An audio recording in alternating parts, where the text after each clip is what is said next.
This is Bonjour Chai, the title redacted by Sensitivity Reader Edition. I'm Avi in Montreal, and I'm here with Phoebe Maltzbovi in Toronto. We are your Frozen Chosen. On today's show, we are talking about the proposed rewrites of children's literature, Roald Dahl in specific, with author Joanne Levy. Is this rewriting of history, or is this just a smart business move? Plus, all the usual nachas and more coming right up.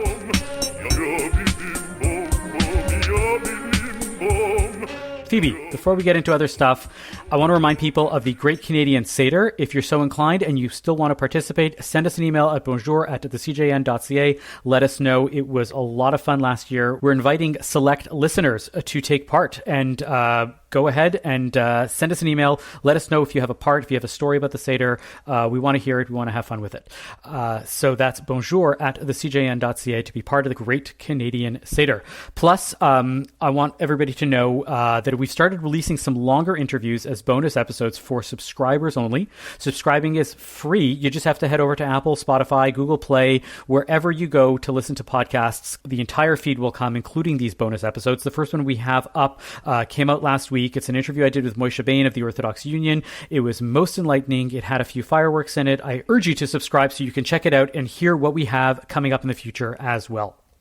Phoebe, what else has been happening with you? Well, I read a book. I read an entire book. Yeah. So I wrote a book review essay for Unheard about a book that I really, really enjoyed by the British feminist Victoria Smith. The book is called Hags, and it's about how it goes for middle-aged women in society today. And she's writing about women a bit older than I am, but, you know, it comes eventually for us all if we're lucky. And yeah, it was a super interesting book about all the different ways, like the Karen phenomenon, sort of the women who supposedly demand to speak to the manager, all sorts of things like that. It was very interesting. Was there a Jewish angle to it, or nope. No, not really? No, that's okay. It's I'm important. Jewish, and I read it and wrote about it. I'm just curious, trying to figure out: are there Jewish women that have more sensitivities to certain middle-agehood, or being Karens, being called Karens, being called hags? Oh, we can't call people hags anymore, can we? Well, I mean, maybe it's being reclaimed. I mean, so I will say, yes, there are actually some Jewish angles. I was just exaggerating the absence of a Jewish angle. There's always a Jewish angle, of course. So in Hags, Victoria Smith quotes David Baddiel, the British comedian and author of Jews Don't Count, and sort of makes an analogy between sort of middle-aged women being a group of people who it's sort of socially acceptable to bash, and Jews similarly perhaps falling into that category. So I thought that was, by the rules of intersectionality, if you are a feminist, you should be pro-Jewish as well. I mean, I don't know if the Women's March would would take that tack, but sure. I'm just saying it's logic. This is rationality. It's logic. It is logic. So what I will say, though, is that where it's all going to really come together is in my nachas. So just a little placeholder for that, where these two things relate. So just, a little teaser. Yeah. So what about you? What have you been reading? I've been reading a lot of still magazines and stuff. I was when I was in Toronto, I discovered a magazine store. Did you know this? That there's a magazine store that exists that just sells magazines. It's incredible. Which is great news. And not just like, Time and Newsweek and, Maclean's and National Geographic and all of that. It's just like the high end. It's unbelievable. The magazines now have a base price of like $50, $60 in these high end magazine shops. So I didn't buy a lot, but I bought some, and I was going through just regular magazines. I went through New York Magazine had a big piece about Michael Steinhardt, which piqued my curiosity. It's not a new story, but they really told the whole story about his his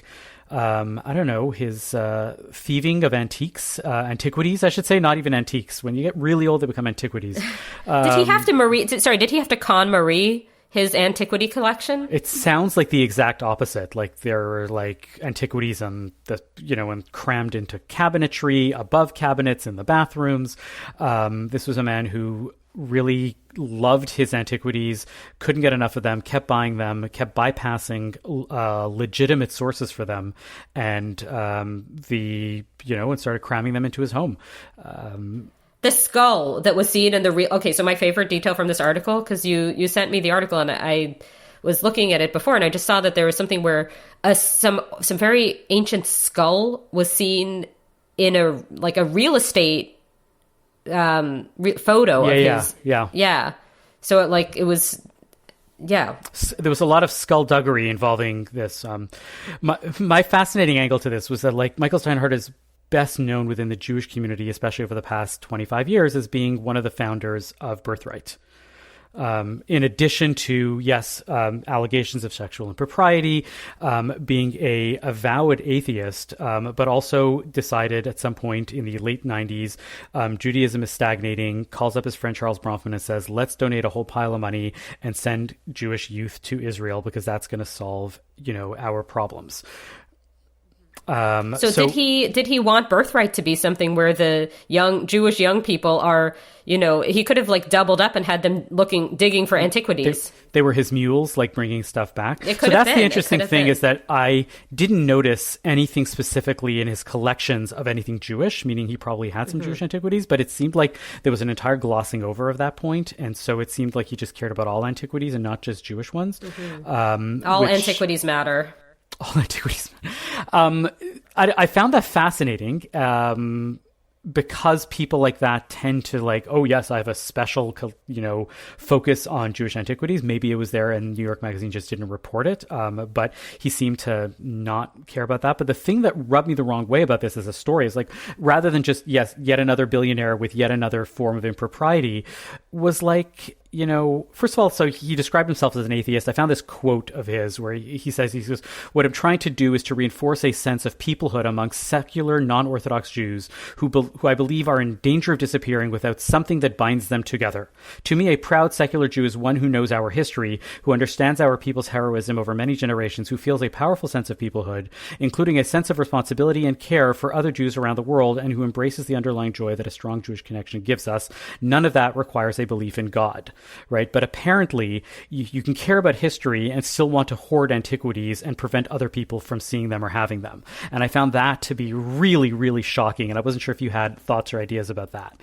Yes, although maybe from a slightly different angle. And again, coming back to the Marie Kondo thing. But I was thinking about the way in the article Michael Steinhardt talks about just having this addiction to getting the stuff and how sort of class coded what's considered hoarding is versus collecting, where, if somebody is just collecting a lot of old, garbage people are throwing out that looks, when people, I don't know if this happens so much in Montreal, maybe it's too cold there, but in Toronto, people are constantly getting rid of old, furniture, toys, books, whatever, in their front yards, and other people take this stuff in. And I've been giver and receiver in this. But if somebody brings a lot of that stuff into their house, past a certain point, they're a hoarder. But if you're Michael Steinhardt and it's extremely expensive and rare and controversial, then you're a collector. What's the hoarder and what's the collector? Well, I think that what he was basically picking up everybody else's trash. It just was sitting around for several thousand years before he picked it up. And maybe that's his justification. So it wasn't from IKEA. It wasn't from IKEA. He's like, I was reading the Craigslist listings from 4,000 years ago, and this platter was there. And I just was like, okay, free. I'm going to go for it. I don't know. I feel like would it have made a difference if he had put it in a museum for, his friends to see, for public to see, for, with the fact that he was keeping it private or just leaving it all over his house? I'm not so cared about the hoarder piece as much as I am there are not many of these things and they deserve to be out, in the world. Sure. And the manner in which those things happen are, it's difficult. Yeah, I mean, I think it would definitely, being in a museum is different from being in somebody's house, but then that's still things in museums get I know, is the word repatriated, whatever you would say, returned to the rightful so there are owners. That stories also about happens. that. Yeah. Yeah. And I'm okay with that happening, and I'm okay with that, being part of the story, and I'm glad that this is, there. But I'm sure that for every Michael Steinhardt, there are thousands of people that have much smaller collections of artifacts and of antiquities that belong in, somewhere that is publicly accessible, meaning in a museum or at a university, but available to be studied and researched. And there are people that bypass all of those chains and just collect antiquities that are of importance and value and end up in private homes. I wonder if they even know. Like, I think that what's different here is that this seems to have been done with his knowledge, whereas I think somebody, if they inherited something that could be very significant, they may not even know. And then they go on the Antiques Roadshow and they find out. That might be something, but it's very different when people do know about it. Absolutely. So yeah, more Jews doing bad stuff. That's kind of where we're at this time. Let's get on to non-Jews doing bad stuff. Our interview about Roald Dahl and rewriting history with author Joanne Levy right after we hear from our sponsor. Are you in the market for a new watch or a special piece of jewelry? Are you looking for the perfect engagement ring to pop the question? Atelier Lou has all this and more. Eric and the team at Atelier Lou can craft a piece for you, or you can select from some of the exclusive designers that they offer. From a simple bangle to a statement necklace, Atelier Lou can make you or your loved ones sparkle. Located in the heart of Westmount in Montreal or online at atelierlou.com, visit Atelier Lou for your next watch or jewelry purchase. And when you do, make sure to use promo code BON18 for 10% off your next purchase. That's atelierlou.com. Over the past week, news broke that the novels of Roald Dahl were being rewritten to fit a more modern sensibility and remove some language that was deemed to be offensive. These changes, at the behest of the Roald Dahl Story Company and Puffin, the book's publishers, were done in conjunction with an organization called Inclusive Minds, which is, according to their website, an organization that works with children's book worlds to support them in an authentic representation, primarily by connecting those in the industry with those who have lived experience of any or multiple facets of diversity. What led us to talk about this today was the obvious point that you can't really rewrite actual history, especially the fact, for example, that Dahl himself was a self-proclaimed antisemite, and perhaps this entire enterprise smacks a little of covering up small misdeeds while leaving many others to sit front and center. So to get to the core of what to make of all of this, we reached out to Joanne Levy. Joanne Levy is an award-winning author and our resident children's literature expert. Joanne, welcome to Bonjour Chai. Thank you. So great to be here. So can you start by telling us about this phenomenon, which many of our listeners may not even be aware of, something called sensitivity readers, and when this idea started, where it came from? Well, I can't tell you when it started. It has been a recent thing in the last few years where people will get sensitivity readers to look over their manuscripts, hopefully pre-published, to make sure that they get details correct, that the things that they may say are not unintentionally offensive, or just get details wrong. For example, I've used sensitivity readers for my books about Jewish practice that's beyond my knowledge, just to make sure I got things right. So a lot of people, if they're writing characters that aren't from their lived experience, they will engage sensitivity readers to make sure they get details right. So I just wonder, like, the enterprise of writing fiction is inherently you're getting one voice, and no one person has had all experiences. And I think there's something with sensitivity readers where on the one hand, I totally get, I'm a nonfiction writer myself, not fiction, but I get the desire to get details right, and certainly not to upset people, certainly needlessly upset people. But at the same time, isn't fiction, like, you're always going to be you're never going to get everybody's perspective in the world. And what's the downside of just saying, I'm one person, I'm telling a story? It's inherently going to have, blind spots, because whose story wouldn't? And just leaving it at that, and asking readers to just be sort of more accepting of the fact that you're hearing from only one person. Sure. And I think that's why it's a controversial practice. And how far do you go? You don't necessarily want to sanitize your words and your books. I think it's, at least in my experience, it's so you don't get something unintentionally wrong because you don't know what you don't know. Mm-hmm. So that's how I come at it from. And I think there is a danger in over sanitizing fiction because you're afraid of people being offended by something.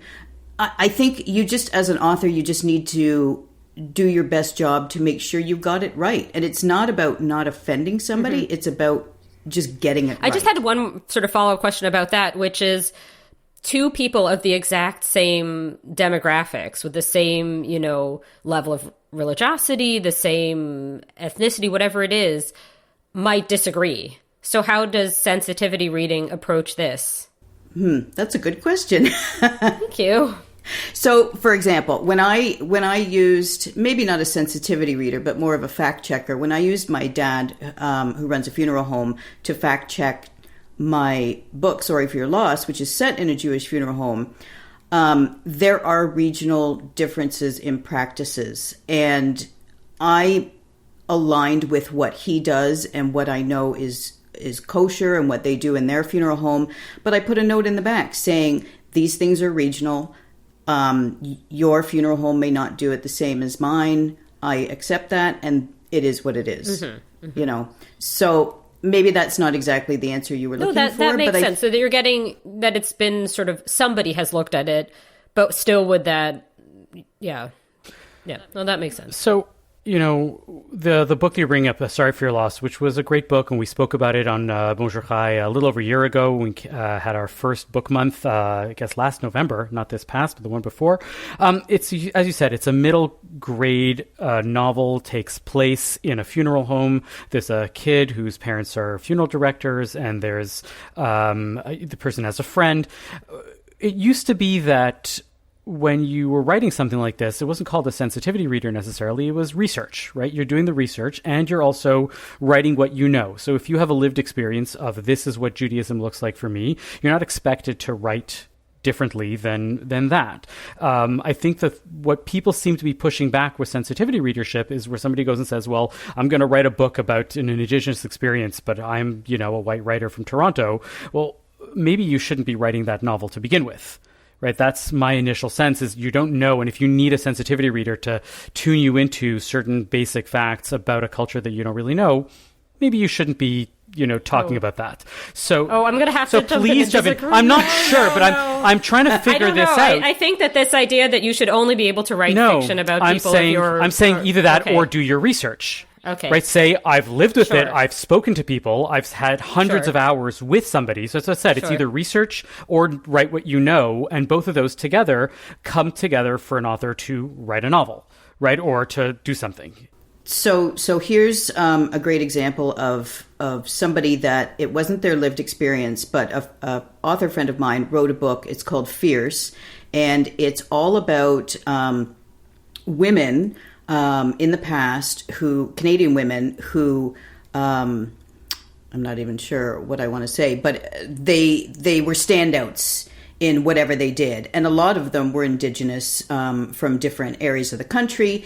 And so what the author did was she went around and got a whole bunch of sensitivity readers from the different Indigenous communities to make sure that she got the details correct. But she wanted to tell these many stories in a book about Canadian history. Mm-hmm. So she didn't have that lived experience, and she also fictionalized some of the stories where there was a lot of gaps. So she tried to sort of fill in what their lives might have been like, but she definitely did her research. And part of that was having the sensitivity readers look over and make sure that she got the details right. So I just had a way of sort of jumping out to that might sort of get us to actually the Roald Dahl topic a little bit, which is that in the past, not to generalize about the past, this was not the approach of fiction writers, which is why, so my background is in 19th century French history, and specifically French Jewish history, and I read a lot of texts where, there's representations of the Jew, and this is not coming from an author's lived experience, or research, and it's truly like some figment of their imagination, it's a trope, whatever, and they're talking about whichever writer, Balzac, whoever is talking about the Jew, and there's no pretense that this is getting at something realistic, and then this ends up being either offensive or just sort of confusing when actual human beings who are Jewish pick up this literature. So I think it's interesting to sort of look at where this idea comes from, because it was not always the case that people thought you had to know everything about a person to write that point of view. I think that's new. And I think even somebody like me who's a little skeptical of maybe sensitivity reading in certain respects, I think about what there was in the past, and I can understand why there would be a desire to do it differently from that. Yeah, and I think that there's so many anti-Semitic tropes that are so baked into our modern life that a lot of people don't even recognize them. So I think that it's worth mentioning that those things could probably use to be left out of literature. But I will say that in this instance, I don't agree with what they've done. So if I can just, before we get to that situation, to talk about this contemporary, right, still where we're press, right, before the book gets published, what is the part where you see authors really start chafing at this idea of sensitivity reading? Because what you're saying, like, it makes perfect sense to me to do your research, to make sure that your facts are straight, always has been, I think, a hallmark of publishing, of authorship. But it seems that there are a lot of authors that push back against this idea of sensitivity readership. Where does that come from? What's the place where it goes off the rails before we get to Roald Dahl?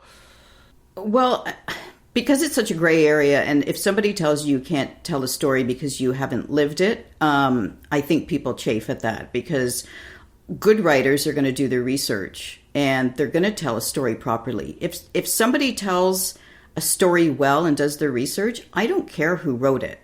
And I like to think that readers don't care who wrote it if they tell the story properly and do their research. I mean, Stephen King probably hasn't killed anybody. Stephen King, the things that happen. I've read a lot of his books. They seem really well researched. No, well, I'm kidding. But it's not his lived experience Yes. of actually killing people. So, I mean, I'm stretching there, but still, I mean, if all you write is what you know in your lived experience sitting in your home, you're not going to get very far with your writing. Everybody thinks differently about it. Some people really chafe at it. Some people are like, oh, well, you can, I will do more research than I might have done because I don't want to offend anybody and I want to make sure. And it's really a spectrum, I think, of how people feel about it. Well, I was just wondering, in terms of research, I think there would be another approach in fiction, which is that the narrator is not somebody who knows everything, is not an omniscient narrator, whatever, however you want to talk about this in literary terms. But, what if you, it seems possible to me that you could write fiction not doing research and also not claiming that all about a lived experience you don't have, precisely because of who the story is told by. For sure. And most of my books are told in first person and through the eyes of an 11 or 12-year-old. So, of course, their lived experience is their own lived experience. So I think you have a bit more latitude in that respect. But I still think you need to, the people that they experience in their world, you need to be very clear what you're trying to do with your book and make sure that you don't go outside the realm of what is the story you're trying to tell. Mm-hmm. And just one final question on this. Would you say there's a difference between sensitivity reading and just fact checking? Like, what if it were just called fact checking? I think there is a difference. Fact checking is literally checking facts and making sure that stuff is correct. Sensitivity reading, I think, goes a bit further as far as cultural aspects and practices, things like that may be considered incorrect culturally but what I think what you're, if I can interpret and tell me if I'm wrong, the hesitancy that I'm hearing there is that it's not necessarily fact-based. Sometimes sensitivity reader or editing, it's an individual's opinion of what might be offensive, and that person's opinion of what might be sensitive actually might be very important to somebody else. Right. Absolutely. And that's where you get into the gray area where the author has to decide, okay, is that worth taking out or refining or changing, or am I willing to possibly offend somebody because it's on the end of a spectrum? Yeah. Do authors often reject a sensitivity reader's suggestions? I can't say for sure, but I think if they do, they should do it for good reason, and there are good reasons to reject it. And sensitivity reads are opinions. That's why they're not fact checks. So I think you do get into, like I said, that gray area of do you accept it? Are you willing to take the risk? Or is it just pointing out something that you didn't see? And sorry, just one more thing about sensitivity readers, and then Avi, I promise I'll stop. That's But I find okay. this subject so fascinating. You're taking all the questions out of my mouth. Oh, sorry. No, sorry. it's all good. We'll see if this one was one you had in mind. But I guess one other sort of like big picture question is about the publishing industry. And I guess sometimes it seems potentially that people are getting work as sensitivity readers who have sort of specific perspectives, where maybe it should be that they're telling their own stories and not being like higher. And that's what this wouldn't come up so much with like Jewish sensitivity readers, I would think, but like maybe Indigenous, maybe Black, I don't know, where like it might be that the publishing industry would sort of inadvertently perhaps tokenize people and sort of send them down the kind of sensitivity reading track and not down the sort of editor or author track. Yeah, absolutely. And I think that maybe that was a bigger fear a few years ago, but I think a lot of publishers are becoming a little more sensitive, if I can use the word, to letting people tell their own stories. And I think a lot of, especially Canadian publishers, are making spaces for people, for Indigenous writers and BIPOC authors, and to have their own spaces to tell their stories. I mean, some sensitivity readers are not going to be writers. Right, of course. So one doesn't necessarily equate into another. But I think there are spaces for people to tell their stories. You know, what you're bringing actually brings up an entire different discussion. And if I can sidebar here just to bring it up, but we can maybe deal with this another time. Like within various publishing companies, there is sometimes moments where you get into sensitivity readers and this idea to like need to censor from within a publishing group. I had been doing a lot of research for a story that has yet to be done by us or by the Canadian Jewish News on PJ Library. We've been looking at PJ Library and talking about it, and I've spoken to librarians, I spoke to authors, I spoke to other people in the publishing industry, and, you know, I was hearing stuff where PJ Library was asking authors to remove things from books. Now, I'm not going to ask you, you are in the Jewish book world, but this is a form of sensitivity readership which can go into a dangerous path, because on the one hand, if PJ Library gets to say that we don't want this in our books, right, because this is too much, this is going to offend some areas of our readership, you end up offending people on the other side, because why aren't these stories or ideas in the books, right? If you don't have LGBT characters in a book because PJ Library goes and says, well, that might not be something that we want to deal with, then there's many Jews who are saying, I get PJ Library, I want to see LGBT representation in Jewish books, and PJ Library's, cutting that out. And that's where I see this type of discussion about sensitivity, coming up against a wall, where somebody's sensitivity is somebody else's, like I said, fact, which we said before. So I would jump in there and say, for one thing, I know PJ is actively looking for LGBTQ books. So I was just giving an example. I know. I just don't want to go off the rails there. Yeah. But I will say that curation and censorship are different things. So while I think PJ is looking to curate a list of certain books that they know their readership will like and appreciate and be approved by a wide audience, I don't think that's necessarily censorship. Because while they may say, please take that out of your book, the author can say, no, it's staying in, and maybe it doesn't get into their program. So it's not, I wouldn't call it censorship as much as curation. So what's interesting is that leads directly finally into our Roald Dahl discussion. One is that you're pointing out that this is before versus after a book is published, and that there's a big difference with that. And then the idea of curation versus censorship, right? What happens to a book when the author is no longer around even to decide to rewrite or to re-edit or whatnot, and we go and say, well, these words or these ideas or these images are no longer worthy of being read by children, and we have to cut them out. Absolutely. And I do think There's also a difference between, like you said, an author who's still around to be able to change their words and somebody where it's their estate or whoever owns the rights to their books who's doing it.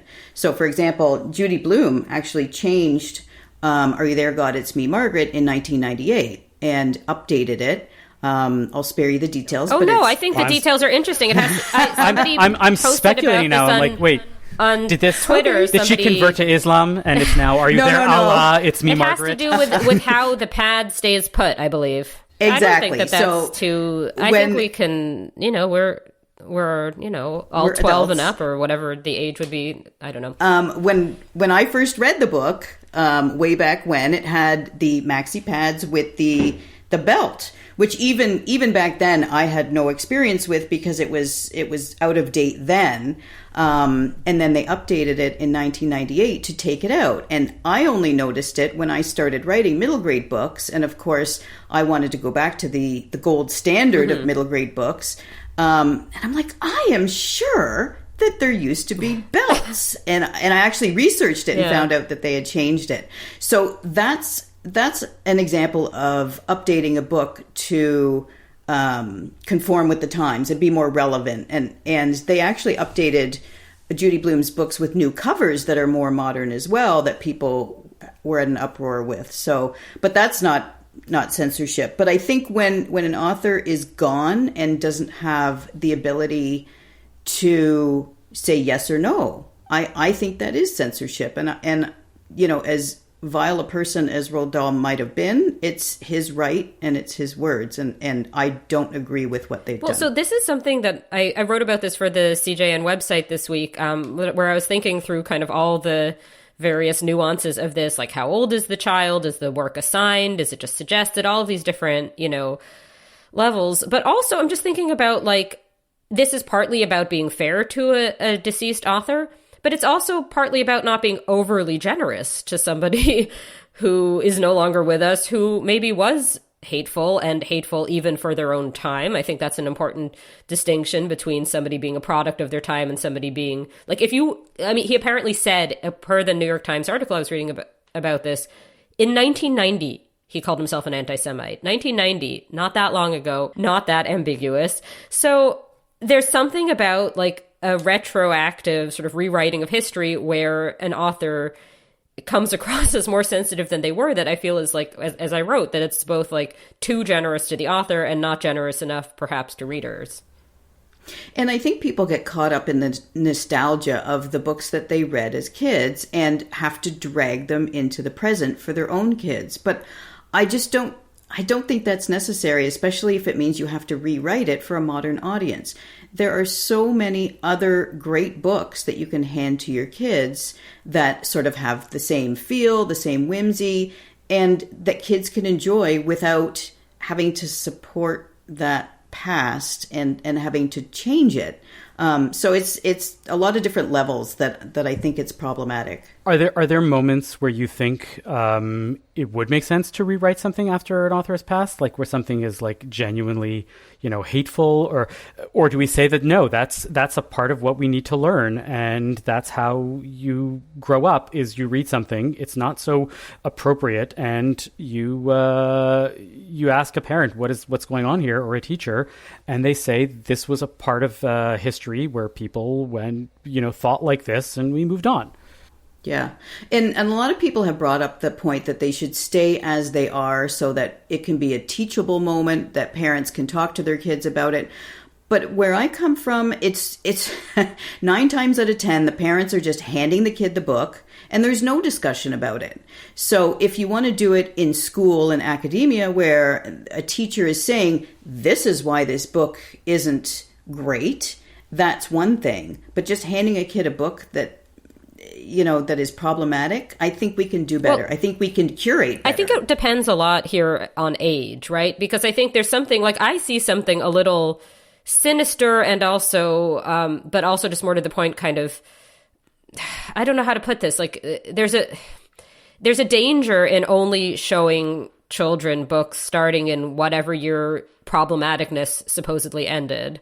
And I don't know, was it 2018, 2020, whatever it is, And I say this as somebody with young children, and we do read a lot of new books for children, also older books for children, but there's like, the world did not start 5 minutes ago, and I think there's a little bit of a narcissism, like a generational or sort of like a presentism or something of thinking that we in this moment have everything right and that everybody in the past didn't. And I mean, I am more personally into sitcoms, very into sitcoms, and I sometimes will watch like the Mary Tyler Moore Show and think, wow, this is a lot more feminist than something you would see from the last like 20 years. So I think there's something to be like, the idea that you could only hand a child who can read on their own, you know, a book from the last few years seems like that also is like presents its own set of problems potentially. I don't know. What do you think? I want to add even just another layer to that, which is that times change and things move, often, especially today, faster than we think. And what is offensive today, which wasn't offensive 20 years ago, can easily become in 20 years from now inoffensive again. You know, the example I'm thinking of is the within the examples that they gave with the Roald Dahl rewritings. One of the they were pulling out the word fat, right, because it's offensive to some people. But we see a lot of people that are moving towards embracing that term and saying this is a physical descriptor, and I'm happy with it. So good point, why would you, Avi. I think why that's would you a good take pickup. this? Why would you take this word fat out only to have to put it back in 20 years to say we don't say extremely large, we say fat, because that's just what people are. Yeah, and language does have its ebbs and flows for sure. And I think if there is that context where people are reading with kids to talk about why things are problematic, I think any book is fair game, honestly. But I think if you're just handing a kid a book wait a pleasure, second, are you telling everybody that we should read Mein Kampf with our children? Just to explain to them what's... Do we have to every single episode talk about where my high school was literally selling it on the street in New York at a book sale? We're going to have to do that anecdote every time. This was happening in New York City a few years ago. And I'm talking about I don't want to interrupt because that's my it's always about Mein Kampf. My people, but I think if there is context, I think everything is fair game if somebody is given context. But like I said, if you're just handing a kid something to read on the beach, and you don't want to have those conversations, because the thing is, when you have stuff that's really problematic like that, and say here it's mom approved or dad approved or whatever, you can be normalizing that stuff. I guess, but are there books that aren't problematic? Does that exist? Because I feel like everything could offend somebody. Like, I think I don't want to be too sort of like test case. Obviously, not every book is Mein Kampf, you know, but like, I don't know. I'm trying to picture. I just feel like there's a certain kind of like middle ground where books are challenging and thought provoking, but you know, well, yeah, I don't know. I'll add another layer to make it even sharper. I think that you sometimes will say that here's a book that reflects our family's values and is perfect, and here, read it as mom approved or dad approved. And a kid grows up and reads it and reads this entire corpus of books that this kid gets all the time and is perfectly fine. But they grow up realizing that they only got one point of view their entire life, and they resent not having a second, point of view to open them up to other ideas. But what is that? What book would that even be? Like, I'm just trying to picture what would be a book It's basically, I'm saying that every book becomes problematic because even a book that is perfectly fine does not expose you to, some other idea which you may have wanted to know about. Well, and I think that's where education comes in a lot, and where we read problematic books in schools, and there is that context of why these are problematic, or this is what it was like at a time that we've come past, or that sort of thing. But is there a non-problematic book? Does that exist? Sorry for your loss. Except for yours. Present company always excluded. Yeah. Yes. Although, again, I could imagine in several decades from now where life becomes this like really long-term, we figured out how to we solved for death, right? And this book, Sorry for Your Loss, which was an award-winning book and everybody used to read it to understand stuff. Well, we don't read that anymore because we don't want our kids to know about death because it's a thing that happened in the past. Ooh, deep. Right? That's deep. That's deep. I can see myself finding any problem with a book in the future because we'll always can posit that something can happen, and it changes the context of the book. I mean, I guess I just question this idea of problematic books, and also just more broadly of assuming that a book being from a different time, like I'm thinking of, because we're, doing a lot with Dreyfus Affair and Zola lately, behind the scenes. I'm just thinking a lot about like a writer who was extremely ahead of his time and really a fighter for justice and all of this. He was not using the term BIPOC, right? You know what I mean? Like, I think that I guess I would say that this is something where people who are experts and are adults and know about the context beyond even like what most adults would know need to say, okay, like certain books are just from a different time, and that's useful and educational and helpful for children to realize that our moment isn't the only one, whereas others were offensive for their own time, are genuinely upsetting, and shouldn't just be handed to a child for beach reading. I don't know if any of that makes sense. Yeah, and the thing is, I think we're always trying to do better. I know for myself, there are words that I don't use anymore in my kids' books. And it's not a matter of me censoring myself as much as just finding a better word. And just not having certain words in my vocabulary anymore. So I'm trying to do better. Desperate to know which words, but I don't know. Oh, things like lame. Okay. Crazy. Just things like that may be just unnecessary. Would you put those into the mouth of a narrator or a speaker if the book was set in a time when these types of things were actually said? I might not.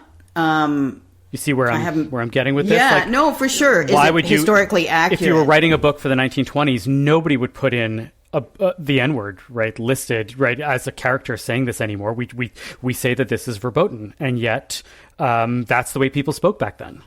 If I was writing for adults, I'd probably say yes, I would, and I would make it historically accurate. If I'm writing for kids, I tend to be a little more nuanced. Interesting. And that's really like at the core of what this whole discussion is, because we tend to want to protect children and say, oh, we're going to give them extra sensitivity. We want to censor and we want to make sure that, they're growing up, and we're going to give them these ideas in a way that they're able to absorb them, when we probably can, assume more of them, and they probably are better readers than we ever think that they will be. But that's my opinion. Kids are smart. Yeah, kids are smart. Kids get it. And I think the core of all of it is context, and giving kids context and allowing kids to talk about it. And if it makes them uncomfortable, let's talk about why it makes you uncomfortable. So then to wrap it up here, what do you think should happen in cases of books that are genuinely problematic, but that are intended for young readers? And whose authors have passed on? How do you think we should be approaching these types of republishing of literature? I think if the author has passed on, I don't think you should touch them. But that doesn't mean we have to hand them to kids either. We can let them go out of print and find something better.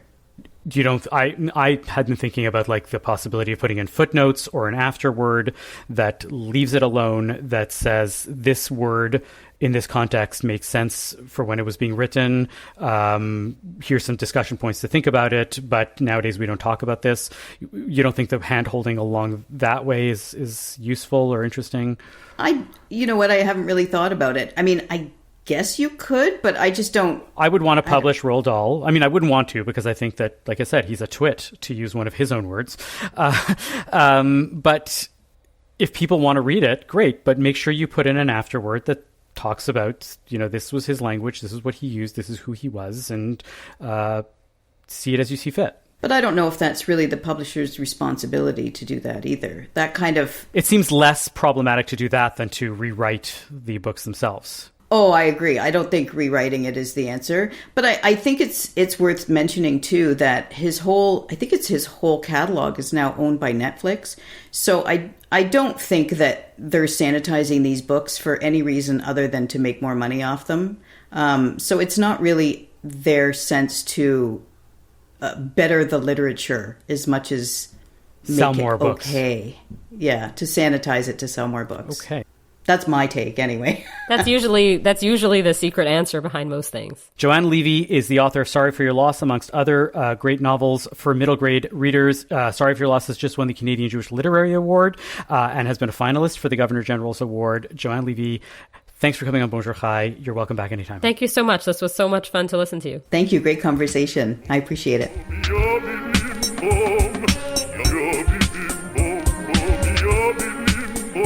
And now it's time on the show for our Nachas of the Week. Phoebe, what's your Nachas this week? Yes, so we were talking about Jews doing bad stuff, non-Jews doing bad stuff. Now I'm going to talk about a Jew doing good stuff.